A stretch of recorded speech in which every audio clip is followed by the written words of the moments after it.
शुभ रात्रि दोस्तों।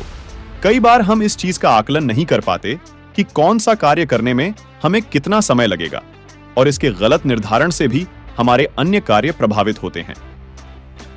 कभी-कभी हम अपनी क्षमता से ज्यादा कार्यों को करने के लिए राजी हो जाते हैं, तैयार हो जाते हैं, लेकिन उन कार्यों को करने के लिए पर्याप्त समय नहीं निकाल पाते हैं, इसलिए वह कार्य अधूरे रह जाते हैं।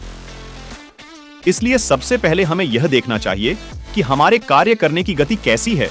यदि हमारे कार्य करने की गति धीमी है तो उसके अनुरूप कार्यों को करने की योजना बनानी चाहिए, और यदि तेज है तो उसके अनुरूप कार्य की योजना बनाकर कार्य को करना चाहिए।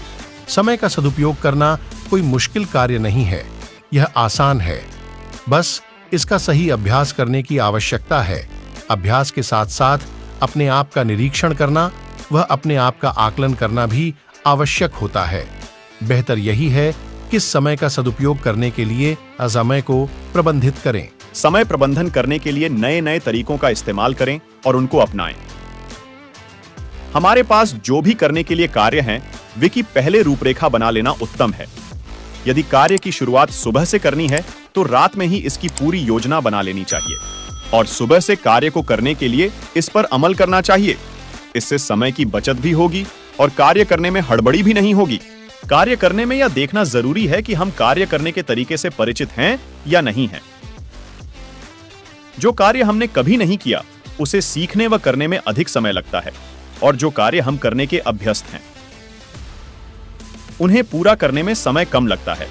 इसलिए कार्यों की रूपरेखा बनाते समय इस बात का विशेष ध्यान रखें कि पहली बार किए जाने वाले कार्यों को अधिक समय दिया जाए और अभ्यास में आने वाले कार्यों को पर्याप्त समय दिया जाए, जिससे वह अच्छी तरह पूर्ण हो सके। समय प्रबंधन एक कला है और इसमें निपुणता पाने के लिए इसका सतत अभ्यास जरूरी है। समय के सदुपयोग के माध्यम से ही हम अपने जीवन में उपलब्धियां हासिल कर पाते हैं। इसकी अवहेलना करके, इसको नकार करके हम अपने प्राप्त ज्ञान को भी भुला देते हैं। इसलिए अपने समय का सदुपयोग करें और समय के अनुरूप चलने का प्रयास करें, जिससे जीवन सफलता की ओर अग्रसर होता रहे। जय सिया राम, जय हनुमान,